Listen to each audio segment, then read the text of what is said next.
this bell in my little apartment in Yorkville in Manhattan. The harmonics clear the air in the room, purify, sanctify. And through the miracle of the internet, the concentric vibrations of the bell are hitching a ride on the tubes. You know that the internet is a series of tubes, don't you? And that means it's hitching a ride on the respective tube that goes into your room and clears your space, your outer and your inner space, because today we need to give our words wings. Welcome, George. You can unmute yourself if you haven't already. George Wallace. This is my American Resistance song, 1967, as a dedication for today's event. For the longest time, we remained so cool about it. We kept our mouths shut about it, so it didn't hurt. We held it all in with our heads in our fists till our craniums burst, and in our testicles we could feel it rising.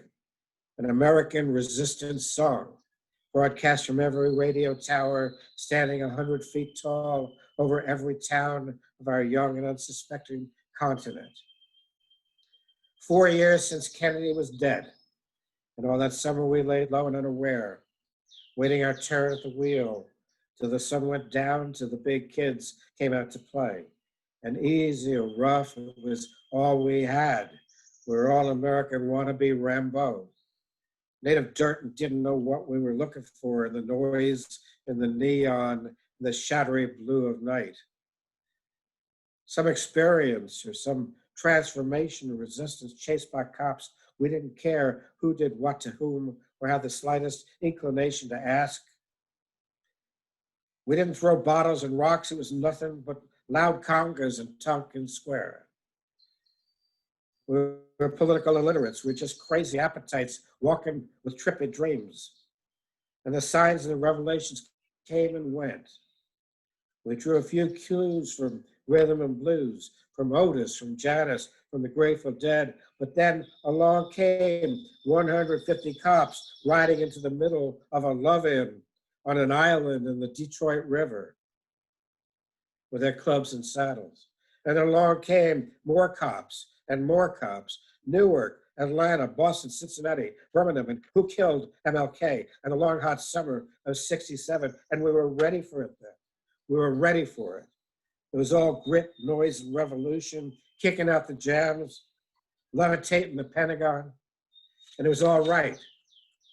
And I was just 18. We were not looking for literature or truth, just some action in the dark to meet the enemy on neutral ground, some halfway ride on the raw, red, hemorrhaging highway. It was the summer of '67. We were children of God trying to discover what it means to be women and men of our own transcendent meet conception out in the big American nowhere, practicing a new language we heard on the radio, jaywalking midnight, honest to the lip, fresh to the tongue, amazing, and may it remain so for us even today, innocent in a world that was about to explode. American Resistance song, '67. Kick out the fucking Zoom! Welcome, everybody. We're just about to move to our features, but here's my introduction. A few years ago, I had the great honor and pleasure of interviewing John Sinclair for our third anthology called I Let Go of the Stars in My Hand. And in that, he told me about the high point of his life as a, I don't know, was 22-year-old man or something like that, was when he was able to go through, with the help of Robert Creeley, to the Berkeley Poetry Conference of 1965, and was one of the 4 new poets to read there, and also be exposed to the teachings of Charles Olson. And one of those other four new poets is our other feature today, Edward Sanders. And Charles Olson must have had a huge influence on him because of Charles Olson in the forms of his glyphs. And at the 1968 Chicago Democratic Convention, John was there with the group he managed, the MC5, the band Too Badass to be considered for the Rock and Roll Hall of Fame. And Edward was there as amongst other things, a very involved anti-war protester, and ended up having an experience with the rioting, he ended up writing a great poem that I love about the experience called Yeats and the Gas, that references one of the great poets who we all learn from all the time. So these guys have been linked all through the years. They're also linked by music. John creates a lot of his poetry through collaboration with great musicians, and for 50 or whatever years, Ed has been going back to the collaboration he has with his fellow thugs. And again, we should tell all the youth to go back and listen to the Fugs records, because it's amazing how they connected to the Velvets and Zappa and Captain Beefheart and I don't know. I don't know it. It's amazing, and I need to shut up now because we have with us to read for our pleasure John Sinclair and Edward Sanders. Guys, you can take yourself off mute, and it's all you now. Okay, now you're muted. Edward, What's up? Edward, would you go first? I'll go first. Thank you.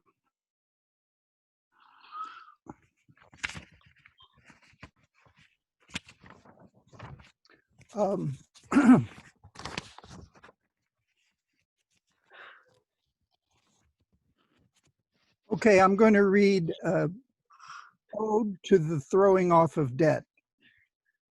In ancient Greece, they had what they called a seisaktheia. That's the Greek for shaking off of debts.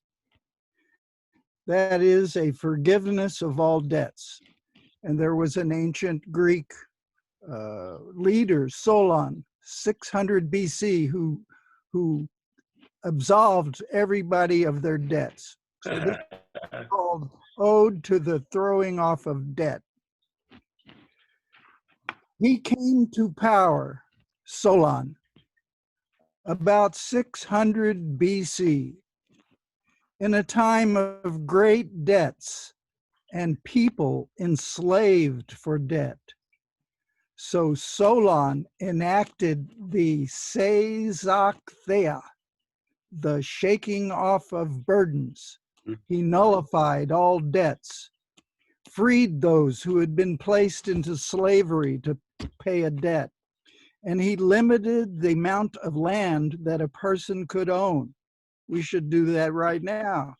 Oh, forgiveness of debts, so ancient, so new, so now. Let's do it again. Oh, shake off the mortgages, shake off the usurious credit card debts. Oh, ghost of Solon, shake it, all in an instant. Annul mortgages, halt bankruptcy. Then lift away in one erasure all debts and impoundments, all houndings by credit bureaus, seizures by judges, dunning by electricity monopolies, and do away with those billions upon billions of student debts. Lift away, O ghost of ancient Solon. No debtors' prisons, like in a Dickens novel. No debtors' prisons. Lift away everybody's debts on a regular schedule. Down with usurer. break up the modern latifundia as Solon did. Oh, wipe away the evil-born chalk from the slate of debt and usurer. Amen. Amen. Very good then. Beautiful program for today. Erase the debts. Right. Well, I could never erase the debt that I owe to Edward Sanders. And I wouldn't want to. My mentor and dear friend. It's a pleasure to be here. We did a reading like this last year with M.L. Liebler in Detroit, Robin Ickley, George Tish, great poets that I grew up with. And we grew up in the wake of Edward Sanders, so we can't blame them, but we say thank you. Okay, I just had 1982. I was inspired by a work of Edward Sanders called Investigative Poetry. I began two book-length works in verse, one dealing with jazz, one with blues, my two passions in life on the non-flesh side. The jazz work was centered on the compositions and recordings of Thelonious Monk. I determined that I wanted to write a poem for each piece that he ever recorded. And I wanted to organize them in the order in which these were recorded by him. A work of great mental patience. So I started this in 1982. And finally this year, the Trembling Pillow Press in New Orleans, led by Miss Megan Burns, has published the first two volumes of this Monk work. It's called Always Know. Monk had a ring, and when you looked at it one way, it said Monk, and if you looked at it the other way, it said no. And he said, always know. So that's what I call the book. This is the kind of prologue to the book. It's called Fly Right. Later he called this song Epistrophe, and it became his theme song for all of his life. This deals with the years of 1917 to 1947, and it's dedicated to Jack Kerouac, who was there. A straight line drawn across the years of artistic growth is not, as the crow flies, but a nexus of development. So far as it goes, there is no straight line, but the accretion of experience and the many twists and turns one takes to gain and measure the sizes and shapes of activity and its transformation into song or verse. The flight through geography and human material, flesh, and circumstance to bring a Charlie Parker from Kansas City to Chicago, New York, Dan Wall's Chili House, Minton's Playhouse in Harlem, a gig in a taxi dance hall downtown, the particularities of experience to be in one place at one and the same time, out of Charlotte, South Carolina, to Philadelphia, PA, like a John Burks Gillespie, who said, if you don't know why they call me Dizzy, you don't know me very well. From Philly to New York, and the Teddy Hill Orchestra, and Cab Calloway and Duke, and such other aggravations as would have him for a week or a month. The constant fellowship of musicians riding on buses through the long American night, talking, gambling, eating together, and the burning inside to make a change in the music, to enlarge it so that it would encompass their enormity of intelligence. The recognition and joy, the great leap of the heart to encounter another spirit presence in the same mold in an identical shape to New York City and back on the road with a faith healer in a medicine show planned for the shake dancers and pitchmen and snake oil sellers all across the South and the Midwest. A gig with Cootie Williams at the Savoy Ballroom. The choice of Kenny Clark and Joe Guy for the house band after hours at Minton's Playhouse in Harlem, where Monk would meet Bird and Dizzy and Charlie Christian and the rest of the Cats and play past dawn until their music established itself.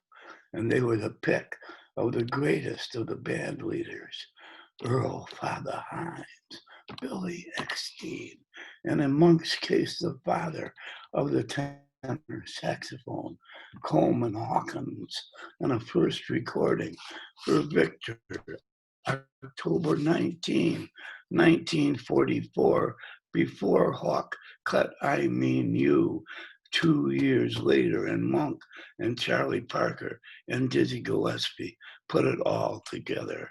Click on the stage of the Spotlight Club in the summer of 1946. The magnificent Dizzy Gillespie Orchestra was arrangements by Tad Dameron and Gil Fuller. Let us now hail the author of the 52nd Street theme, the pace setter for the modern sound, a singular individual, a giant among giants, a man of whom it can be said, there has never been another, even remotely to resemble him. A twister and shaper of rhythm and rhyme, and a maker of musical works, which have bent and altered the course. Hold on one second.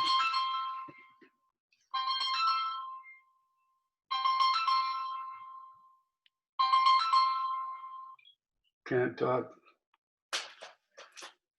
Sorry about that. I'll back step here one pace. Fucking telephone, I don't know how to turn it off. Okay. Let us now hail the author of the 52nd Street theme, the pace setter for the modern sound, a singular individual, a giant among giants, a man of whom it can be said, there has never been another, even remotely to resemble him. A twister and shaper of rhythm and rhyme, and a maker of musical works which have bent and altered the course of modern life. Oh, Thelonious, we salute you at the outset of your career. We are eager to receive your magic as it flows into the grooves of recording discs of 1947. We would have your songs and improvisations restructure the insides of our heads and our hearts to see out through the eyes which have seen what you have seen, and to hear through the ears which have no peers. Oh, Monk, if you please, now grace us with your incredible music. That starts off this book. Thanks. Yeah, I read with Don in Detroit about a year ago, and he read from this book, and he really brings Monk to life. It's really marvelous, this book he's written. I'm going to read a poem about my good friend Michael McClure, who with whom I had a whole lot of adventures over the years. I produced an album in 1967 where he was singing with his auto harp. We went into a studio in near San Francisco, and he sang his "Oh Lord, won't you buy me a Mercedes?" So marvelously recorded herself. Anyway, this is a memory of Michael McClure. A bunch of us performed at Town Hall in New York City in May of 1994 as the finale of a 5-day conference on the Beat Generation at NYU. I opened the evening by calling William Burroughs in Lawrence, Kansas, and talked with him from the stage to the applause of the overflow audience. Later, I stood stage side and bantered with Michael McClure and Gregory Corso. Some of the best moments at this sort of event are found in the intimate discourse standing off stage or in the dressing room. I told McClure that Johnny Depp had paid $15,000 to Kerouac's estate for one of Jack's jackets. McClure and Ray Manzarek were just about to go on, and Ferlinghetti was reading his final poem. McClure flipped me the hard Sophoclean eye and said, "I have 5 or 6 of those." "So do I replied, my mind shifting cunningly from free will to goodwill, thinking, of course, that Johnny Depp will need a second coat for when the first is in the cleaners, and another for his summer home, and one for his mansion in Nice.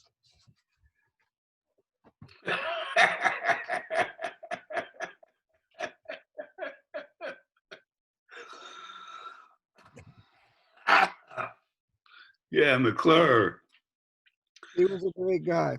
There was a great American there, boy. Yeah. And a great poet. Well, yeah, he taught me to, well, he was very serious in whatever he did. And even though he was always willing to laugh and have a good time, so he was always on, which I admired. Yes, giant. Yeah. Okay, my turn, I guess. I'd like to read another piece from the Book of Monk, dedicated to my dear friend, the late Amiri Baraka. It's called Bloom Dido. Monk recorded this with Bird and Dizzy in 1950. In the beginning of the modern era in Harlem, in the early days of the new music, in the days of war, when Bird and Diz and Monk made it all start to happen in Harlem. Late at night, the music hit hard and deep. Monk and Bird and Dizzy turned it all around and made it fit what was happening in New York City. The war, the sound of modern city life in Harlem or in Midtown, downtown. Monk and Bird and Dizzy made the music fit. They made it fit. They made the music come to life. They made life come to the music. They made it bloom, bloom Dido, bloom Dido, bloom diddy, bop, bop, bop. They made it bloom like a gigantic flower or millions of flowers in a magnificent garden. Bop. They gave it life and made it bloom. Dido, bop, and great flowers emerged in the middle of the night. They made it bloom. They gave it life. They made it all happen at once. Yeah.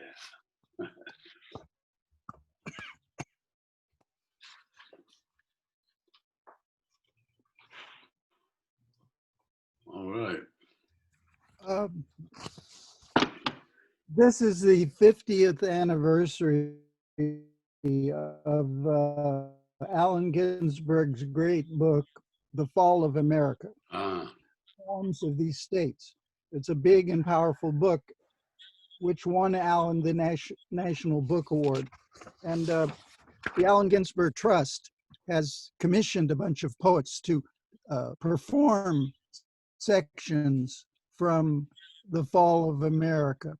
And so I have chosen to set to music the final section of his elegy for Jack Kerouac, Memory Garden.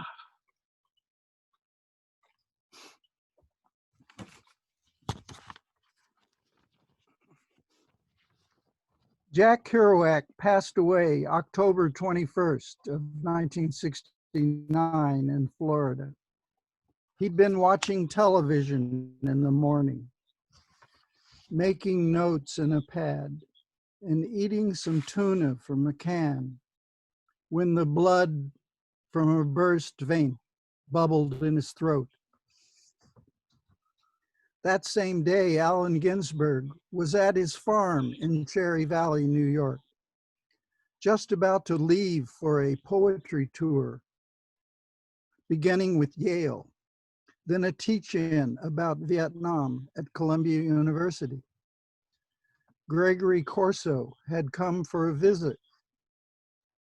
That evening, the phone rang. Gregory answered. He turned to Ginsberg. Al, Jack died. Early the next morning, Ginsberg and Corso walked through the early snow to the woods up the hill and carved Jack's name in a tree. Allen went to Jack's funeral in Lowell and wrote a poem about it called Memory Gardens. Here are the final verses of that poem. Allen was asked to toss the first clump of earth down upon Jack's coffin.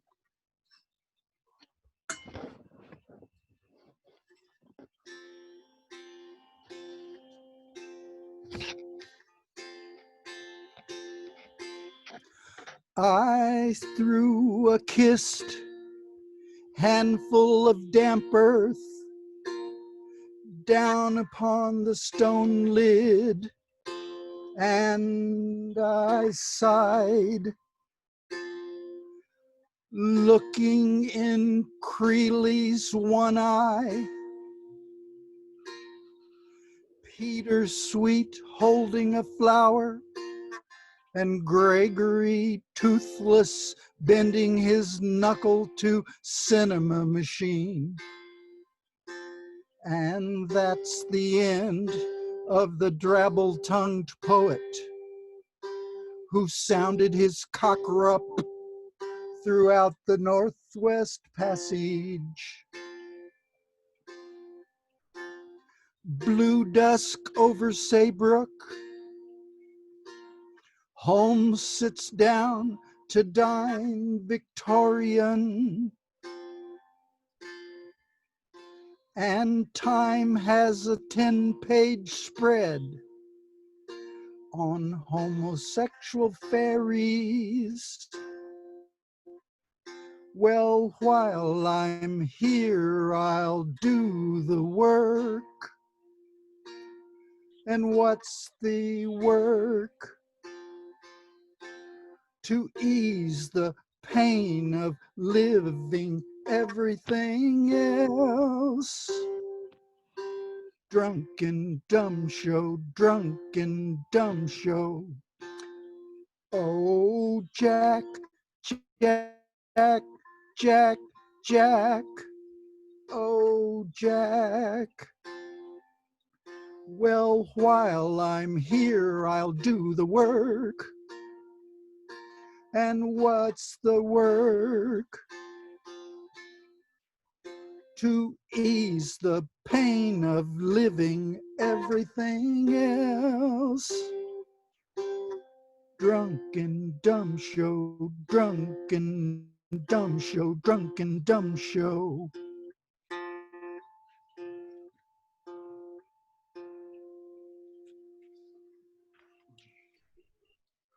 Yes. Oh. Jack.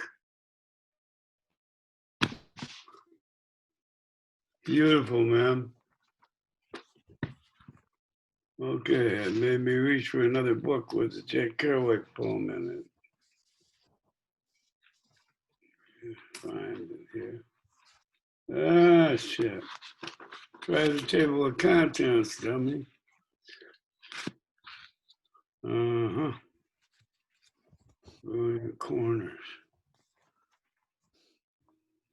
144. Okay. This is a piece that was inspired by Monk's great number called Brilliant Corners, recorded in 1957.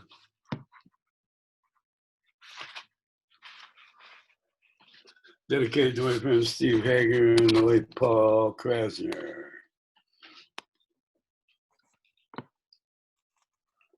Out of the darkness of American life. Whoops. Take two. Brilliant corners. Out of the darkness of the Second World War, before the soldiers came back to turn America into a vast suburban wasteland dreamed up by real estate developers with huge dollar signs in their eyes and nothing at all in their hearts. Out of the darkness of American life in the first half of the 40s, when the only rays of light were cast in nightclubs and after-hours joints, illuminated by the music of the most adventurous of Americans. Thelonious Monk at the piano, Charlie Parker on saxophones, Dizzy Gillespie on trumpet, Kenny Clark at the drums, brilliant corners of modern civilization, flooded with light and intelligence, a bright beacon ahead through the desolate landscape of post-war America. And sitting in the corner at Minton's Playhouse in the middle of the night, digging the band like crazy, a hip football player and would-be sports writer from Lowell, Massachusetts, who also wrote stories for the school paper like Lester Young is 10 years ahead of his time. So well known at Minton's in Harlem that the musicians on the set named a song after him. Kerouac, Jean-Louis, known as T-Jean, or Jack, the great bard of modern America, who would turn the genius rhythms of bebop into dynamite literature. On the Road, Dr. Sax, Dharma Bums, The Subterraneans, Mexico City Blues, The Scripture of the Golden Eternity, a vast trembling body of visionary writings that reshaped American life in every possible way. And Allen Ginsberg, fellow student at Columbia, son of a poet school teacher and a mad red housewife, incipient bard of the future from Paterson, New Jersey, who would see the specter of Blake in his dormitory room and hallucinate of solitary Rose on the clothes hanger in the closet.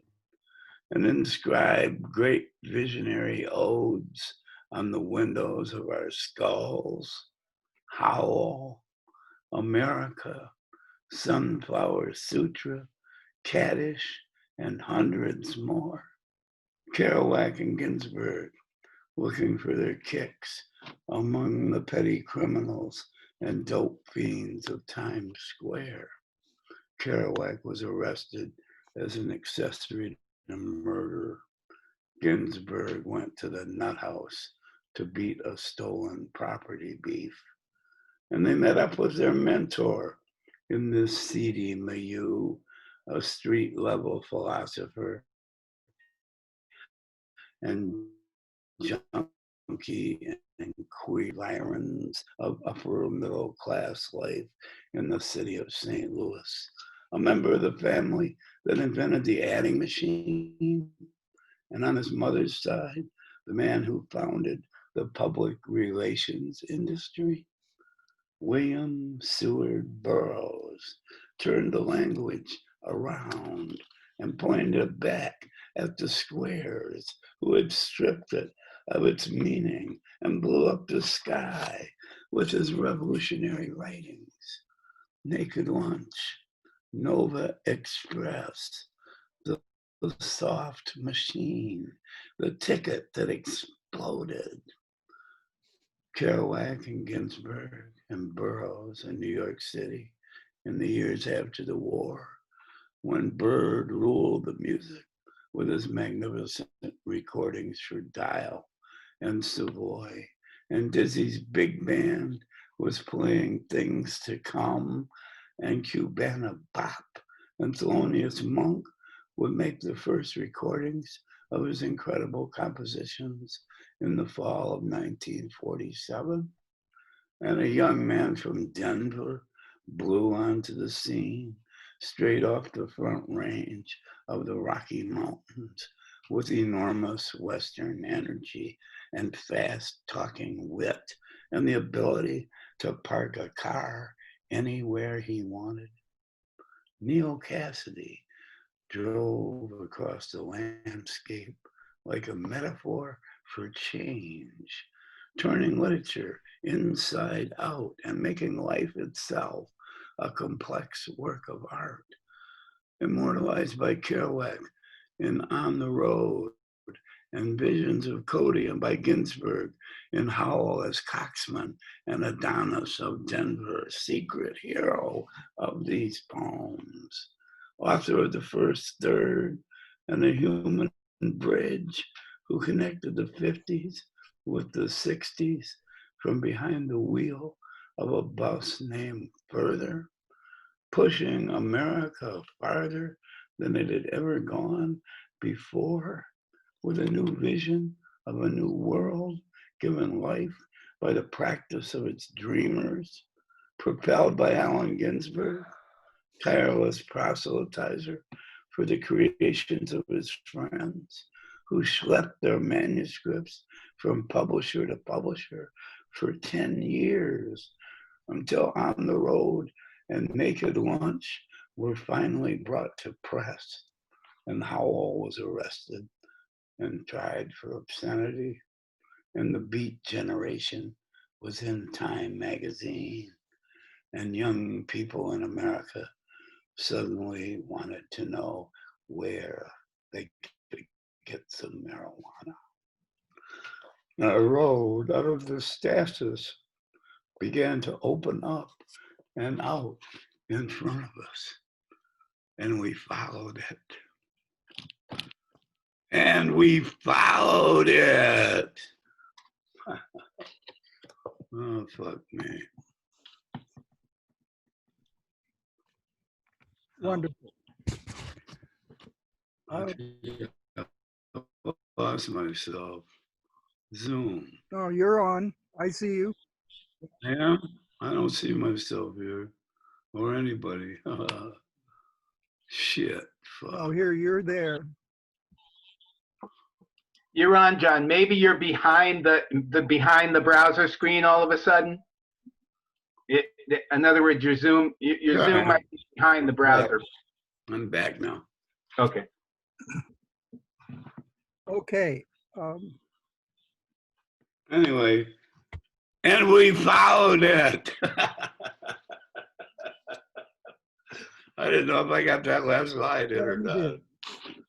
It repeats. A few years ago, my band, the Fugs, had a reunion to perform an exorcism of the White House. We stood on the front steps of the Lincoln Memorial in DC, facing the White House, and we performed an exorcism of it. And it's worked. It worked. Yes.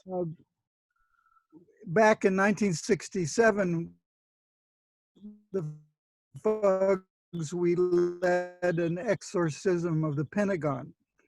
So this was an exorcism of the White House. So I'm going to recite part of the exorcism that the Fugs performed at the Lincoln Memorial. And it ends with "Out, demons, out." I've performed this at a bunch of readings, and I get the audience to chant along, "Out, demons, out, or "Out, Trump, out." But at the end, I've added a new section, which you can eagerly join in with, is "Goodbye, Trump, goodbye." Yeah. Goodbye, Trump, goodbye. So I'm going to recite some of the exorcism, and then you can chant along with "Goodbye, Trump, goodbye." From the exorcism of the White House. We call upon the spirits of eternity to raise the White House from its foundation, spin it around, and cleanse it of evil and malevolent demons. We summon the spirits of benevolent destiny to exorcise the White House of its violence, ill will, ill intentions from now till the end of time. In the name of peace, love, and economic justice, in the name of harmony among nations on earth. Out, demons, out. Out, demons, out.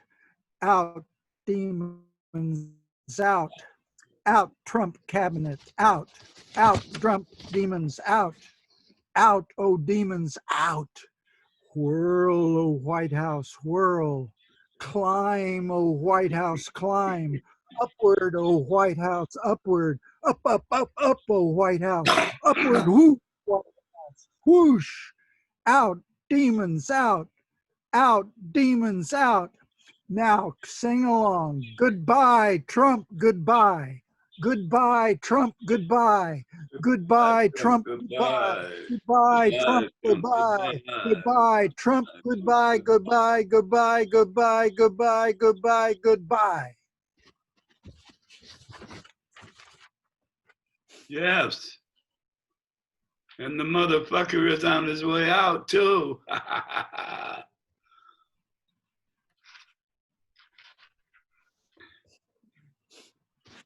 Yeah.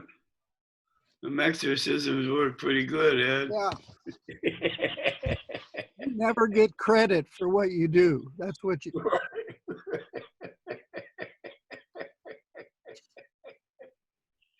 Amen.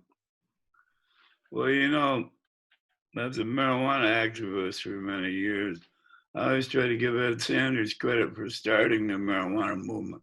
I don't know if he really cares about being saddled with it now, but him and Allen Ginsberg, as far as I remember, started this shit. We held the first demonstration December of 1964 outside of the Women's House of Detention in New York City, where Allen was wearing that famous "Pot is Fun" and stood in the snow with this "Pot is Fun" sign. And that was the kickoff of the national marijuana legalization movement. The very beginning. Yeah. I was certainly inspired.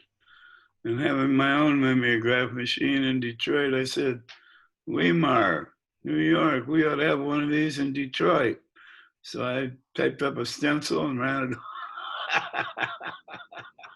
and sent it out to my correspondents saying, Detroit Weimar, first meeting, January so-and-so. Yeah. Thanks. Okay. How long are we going to go on this? You're still good for a few, couple of more rounds. Okay, a couple more. Okay. I got a long one. I know you're not surprised. This is for my partner in crime, my brother David. It's inspired and written after the Thelonious Monk number called Little Rudy Tooty, which was his nickname for his son Thelonious, or Tooty as he's still known. It's for my brother David. My little brother died in his sleep last night at the age of 63.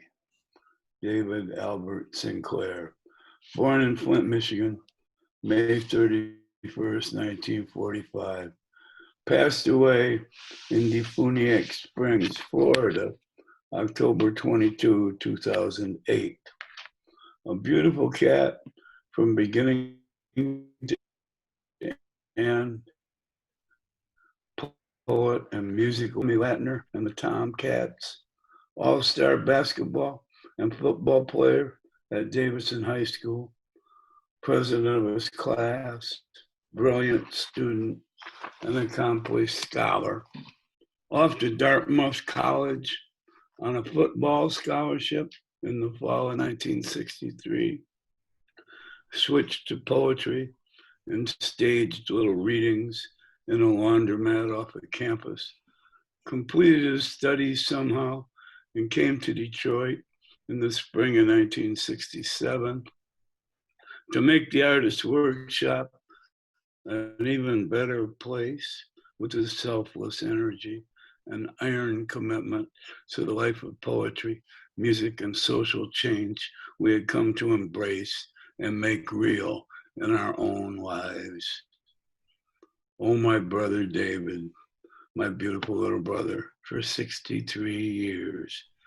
Editor of Work magazine, manager of the rock and roll band called The Up, principal and backbone of Translove Productions and the Translove Energies Commune, chief of staff of the White Panther Party and the Rainbow People's Party, and the defense team for the CIA conspiracy trial in which I was a defendant, who carried the entire load for his big brother while I was in prison, spearhead of the Free John Sinclair campaign for 2.5 years, producer with Peter Andrews of the John Sinclair Freedom Rally, with John Lennon and Yoko Ono, Stevie Wonder, Bobby Seale, Allen Ginsberg, Ed Sanders, Phil Oakes, Archie Shepp and Roswell Rudd,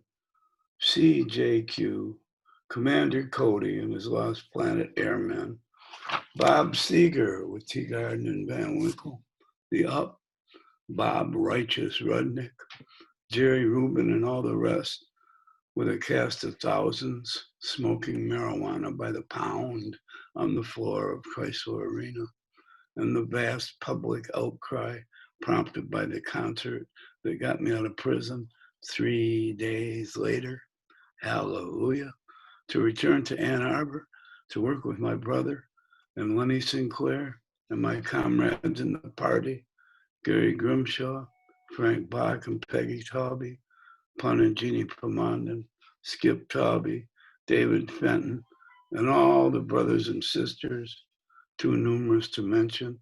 But my brother took care of us all and made sure we had a place to sleep at night and food on the table and some kind of raggedy car or van to get around in and do our work in the community.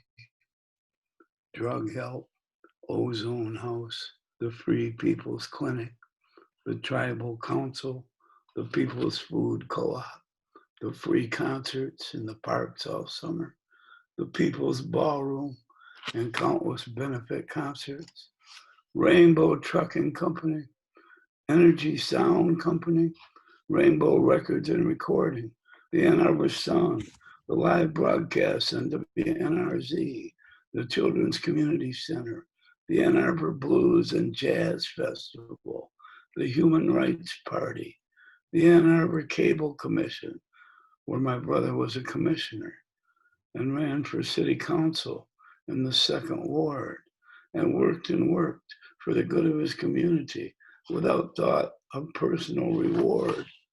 My brother David gave everything he had for the movement we were part of.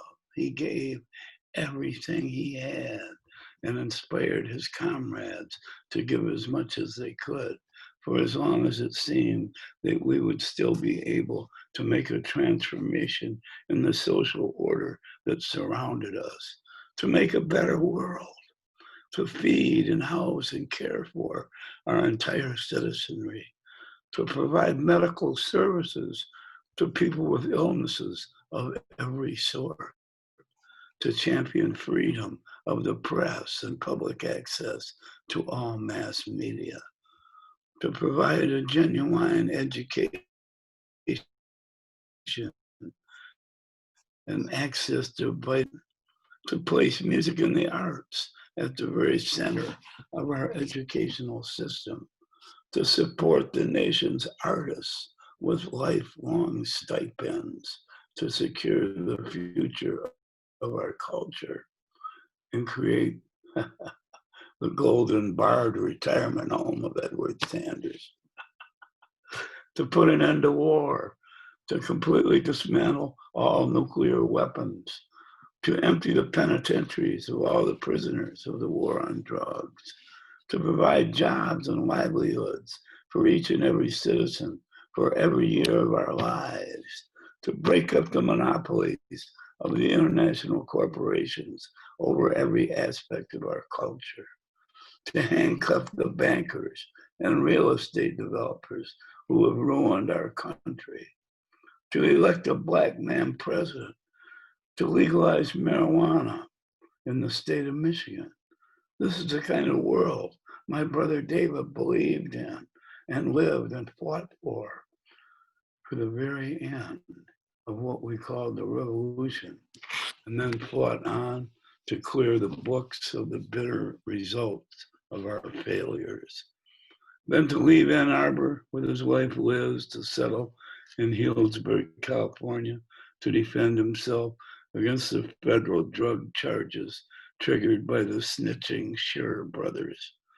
And then to live his life for the next 20 years as a private citizen, committed to hard labor with the Clearwater Construction Company, digging up the ground and installing huge concrete water tanks at remote homesteads in the hills of Northern California, and conducting his research into the history of warfare and writing his brilliant poems strictly for the pleasure of expressing himself through the composition of verse.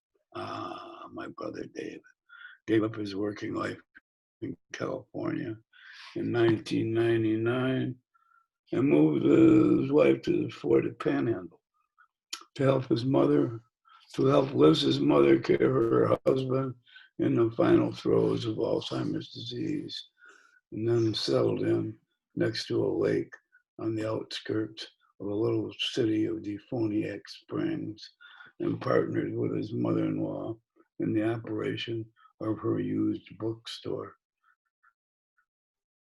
surrounded by literature of every description, reading his murder mysteries, just like his brother, going fishing, writing his poems, finally fighting his addiction to alcohol and joining AA and working the steps with his newfound friends who carried my brother through his last 4 years, proud of his sobriety, in love with his wife, and writing his ass off until the end. Oh, my baby brother, my little Rudy Tootie, my heart and my right hand, hero of the revolution, unacknowledged saint of the struggle to create a higher form of life on this ugly planet through persistent sacrifice and ecstatic practice. doing the work and taking the punishment and doing the work and doing the work as long as we can. Yeah, it's my brother. Thank you.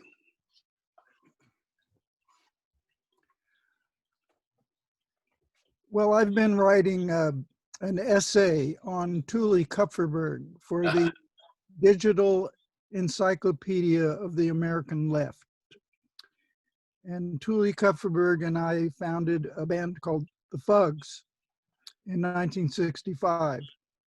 I had wanted to call it the Yodeling Socialists, but Thule thought of the name the Fugs after the euphemism that Norman Mailer used in his novel The Naked and the Dead.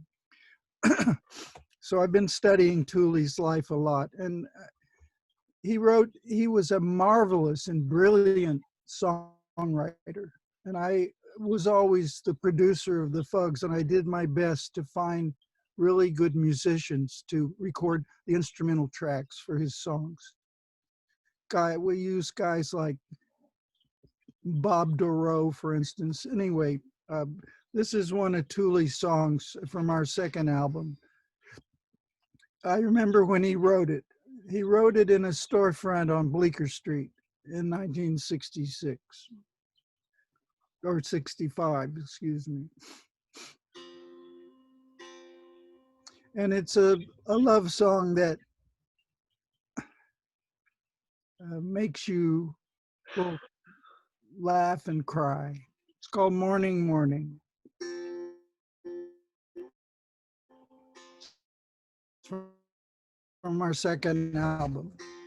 Morning, morning, feel so lonesome in the morning, morning. Ooh, morning. Morning brings me grief.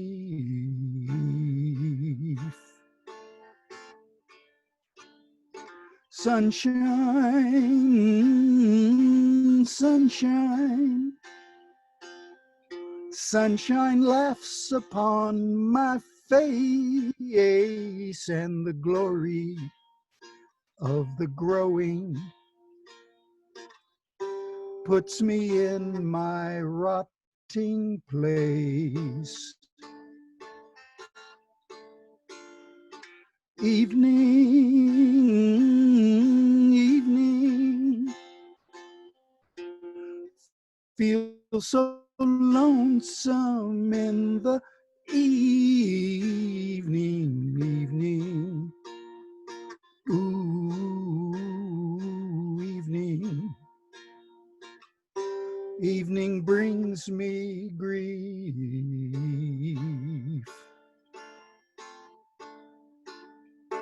Moonshine, moonshine, moonshine drugs the hills with grace, and the secret of the shining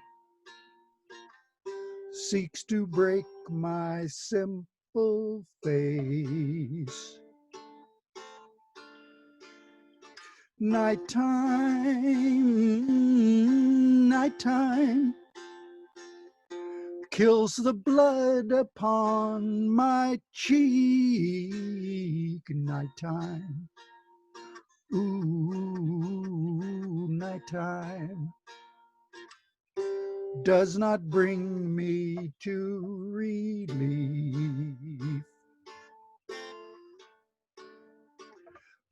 Starshine, starshine,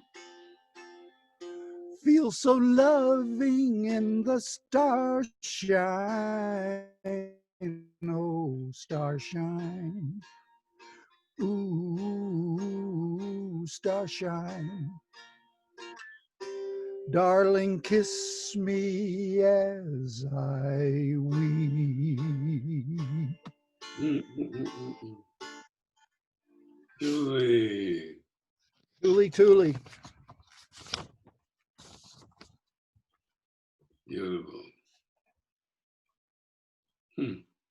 Beautiful piece, man. What a great American. Okay. One of the few immortalized in a poem by Allen Ginsberg when he jumped off the bridge. Yeah, I asked him about that. I asked him why I he bet you did. Well, he and I taped a lot of interviews with him. That's why I use them on my article on him for the Encyclopedia of the American Left. And I once asked Thule why did he jump off the Manhattan Bridge, and he said because he felt he wasn't loving enough. Oh, wow. He wasn't evincing enough love. So it was, well, it was during World War II. You know, it was. I think just before the bomb, maybe just after the bomb. But anyway, the times were grim. Oh, shit. Wow. But he was picked up by somebody and they took him to the hospital, and then he went out for a Danish and coffee, and that was it. That was it. Then he resumed his colorful progress. Okay, I'd like to do one more, a short one to end with.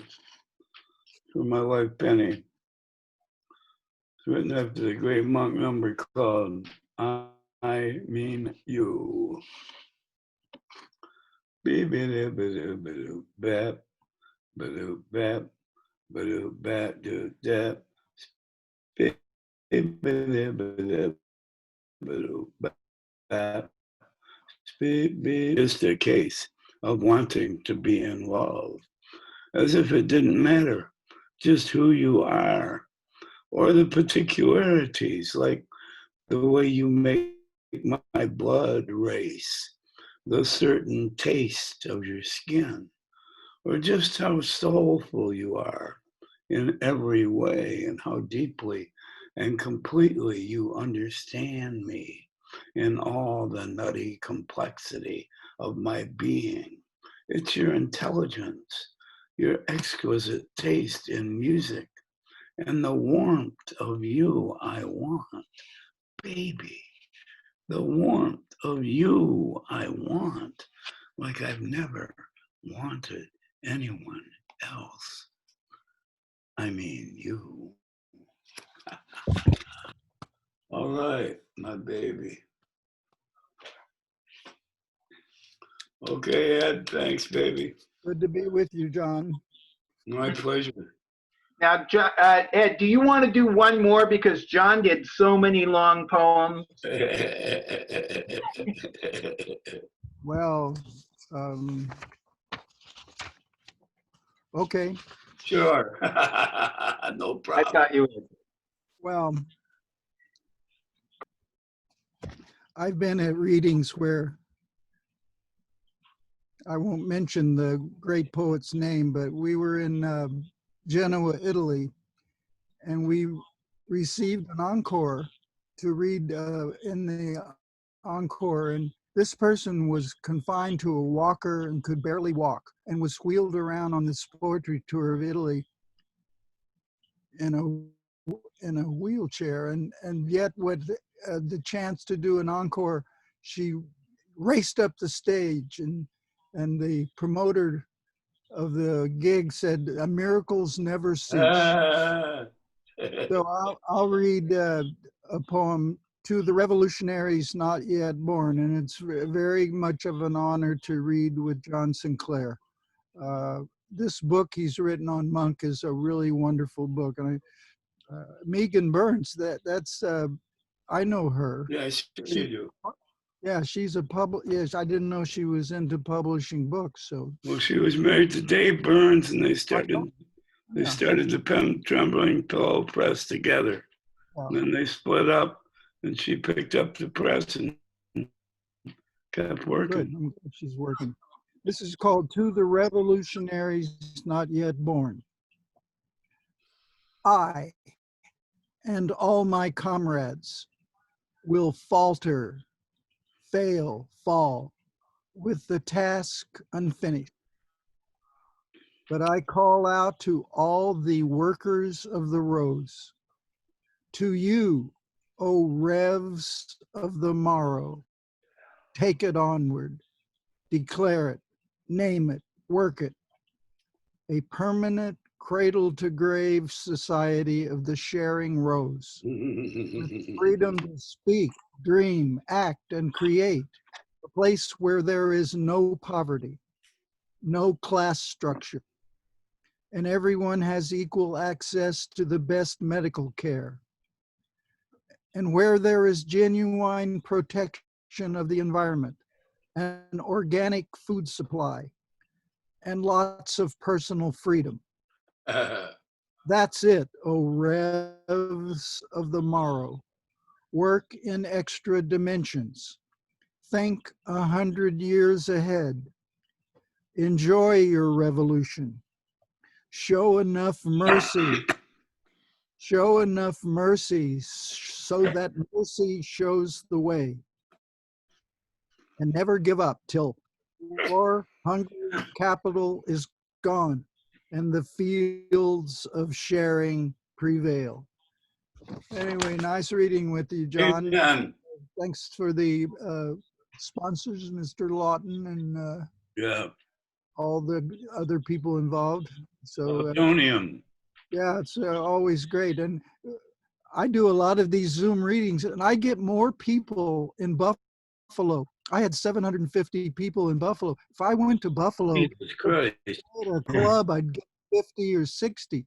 But you let people stay in their slippers and pajamas. I got my slippers on. See, nobody can too. see my lower legs, so I can just leave my slippers on. So anyway, I'm grateful Me for too. the opportunity.